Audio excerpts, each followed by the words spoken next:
Bom, Lena, para tratar desse assunto, eu vou conversar com a conselheira técnica Sandra Gavlinski, que faz parte do Conselho Regional de Enfermagem aqui do Rio Grande do Sul, para tratar de um assunto de interesse nacional sobre o reajuste do piso salarial da enfermagem. Nos últimos dias, o ministro Luiz Roberto Barroso fez a suspensão da lei desse reajuste na casa de 33%. Agora, uma nova discussão vai ser debatida entre os ministros na próxima sexta-feira, juntamente com um ato de protesto da categoria. Conselheira, fala um pouco sobre essas novas atualizações e como o Conselho Regional vê essa decisão de momento do STF. Boa tarde. Primeiro, boa tarde a todos, boa tarde. Eu agradeço o convite porque nós estamos num momento bem difícil, né, digamos assim. Nós, na verdade, fomos surpresos por essa decisão do ministro Barroso, que teve essa manifestação sobre a suspensão do piso. Uma discussão que já foi feita, já está sendo feita, na verdade, há muitos anos, né? E agora, em agosto, foi sancionada, no dia 5. Então, ela já todas essas perguntas, todas essas manifestações do ministro Barroso já foram amplamente discutidas em todo o trâmite do PL 2564, que é o projeto do piso salarial.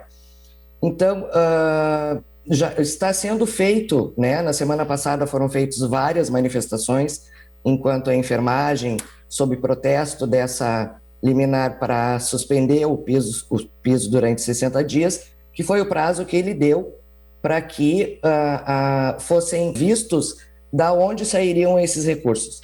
Sendo que todas essas possibilidades de recurso já foram viabilizadas durante o PEC 11, né, que foi um projeto que foi pedido, né, pela Câmara dos Deputados antes que o piso tramitasse em definitivo pela Câmara para a aprovação ou não, né? Então, todas essas discussões de fundos, da onde sairia o dinheiro, de que forma, né, seriam repassados esses valores para que as empresas conseguissem pagar esses valores, já foram discutidos, né? Em contrapartida, a situação das empresas, dos hospitais filantrópicos e particulares, essas empresas, haja visto, todo mundo sabe, na época da pandemia, foram os que mais lucraram, né, em relação ao Covid-19.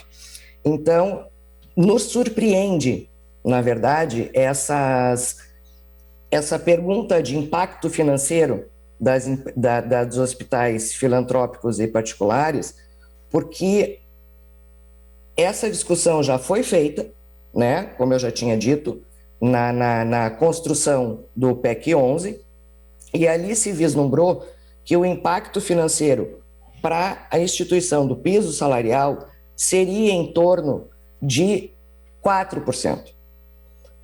O que significa isso? Né? Se tu for ver individualmente o valor do piso do enfermeiro, que é a minoria dentro da categoria da enfermagem, ele não tem um impacto quase que irrisório, né? Até porque os técnicos de enfermagem e auxiliares de enfermagem são um numerário infinitamente maior, até pela sua função de trabalho. Uma nova discussão dentro desse julgamento foi realizado há pouco entre os 8 ministros do STF. Conselheira, votação de 5-3 para a manutenção dessa suspensão. Você acredita, com o novo pedido de análise, esse cenário pode ser revertido e aí sim a gente concretizar o reajuste do piso salarial da enfermagem? Nós, na verdade, esperamos que sim, né? Porque esse piso, já, como eu já tinha dito, todos esses recursos financeiros já foram amplamente discutidos na esfera federal, municipal, estadual, antes que os deputados da Câmara fizessem a votação, né? Após a votação por unanimidade do Senado, foi para a Câmara para votação, então foi feito esse estudo. 5 a favor da manutenção da suspensão e 3 contra a manutenção da suspensão do piso.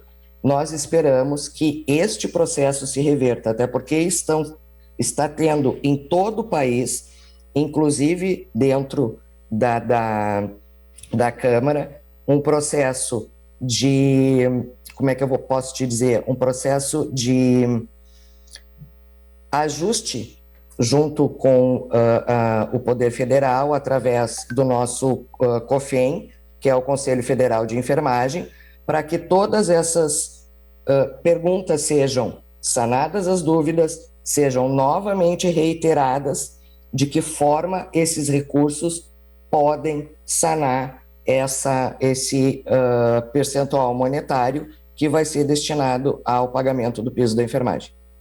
Sandra, eu sei que é uma pergunta complicada de se responder, mas na sua visão, até com uma experiência à frente do Conselho, você acredita que infelizmente politizaram a questão envolvendo o reajuste do piso salarial? Como o Conselho enxerga essa situação, o momento que estamos vivendo? Agora em outubro temos eleições em diversas esferas.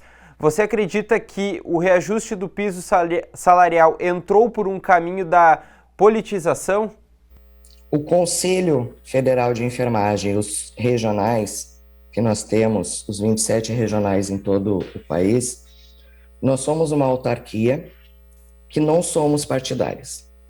É realmente uma pergunta difícil, né? Até porque o piso salarial, ele não pode e não deve ser partidário, ele não pode e não deve ser vinculado a A, B ou C.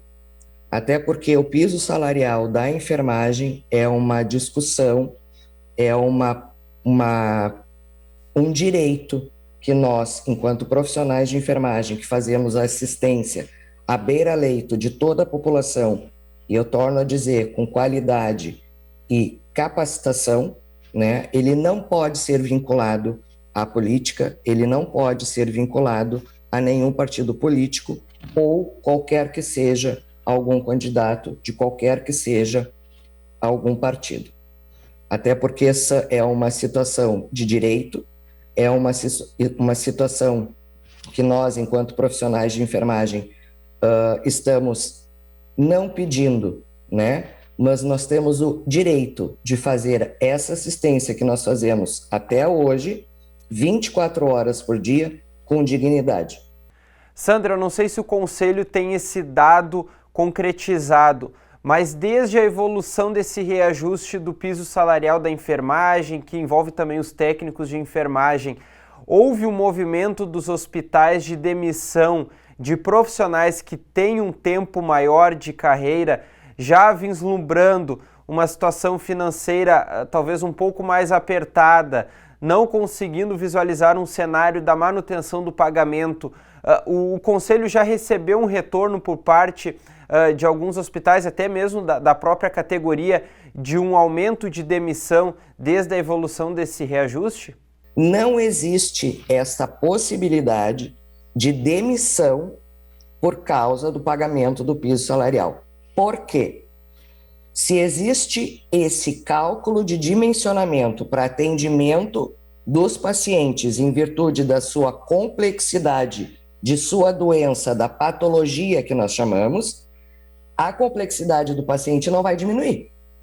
O cálculo não vai mudar. Se é demitido, eu vou te dar um exemplo bem prático, tá? Eu tenho 5 pacientes dentro de uma UTI com alta complexidade. Os pacientes têm uma patologia grave, certo? Cada paciente precisa de um técnico de enfermagem para atender. Ou seja, só de técnico de enfermagem dentro dessa UTI, eu preciso de 5 técnicos de enfermagem, um para cada paciente, correto? Um em cada turno, um manhã, um tarde e um noite, certo? Se essa instituição demite 2 técnicos de enfermagem dessa UTI e continua os 5 pacientes, ele não pode continuar assistindo esses 5 pacientes. Então, é inviável isso que está acontecendo, é inviável essa informação que está correndo nas mídias, que vai ter demissão em massa, que hospitais vão fechar. Gente, os hospitais filantrópicos e os hospitais particulares, eles têm recurso para pagamento, correto? Em relação às manifestações, nós apoiamos, sem dúvida nenhuma, essas manifestações em relação ao protesto, né, que nós, da profissionais de enfermagem, fazemos em relação a essa situação que foi criada pelo ministro Barroso, suspendendo por 60 dias a realização de fato, o pagamento de fato do nosso piso. Então, o Conselho Regional de Enfermagem, ele apoia, sem dúvida nenhuma, todos os nossos parceiros, todos os nossos sindicatos, tanto o SERGS quanto o Sindisaúdes do Rio Grande do Sul, para que possamos fazer com que a população entenda a grandiosidade e a valorização da enfermagem enquanto profissionais de ponta que estamos lá atendendo, de fato, à beira-leito, o paciente. Então, nós apoiamos, sem dúvida nenhuma, toda e qualquer manifestação em relação a esse assunto dos profissionais de enfermagem.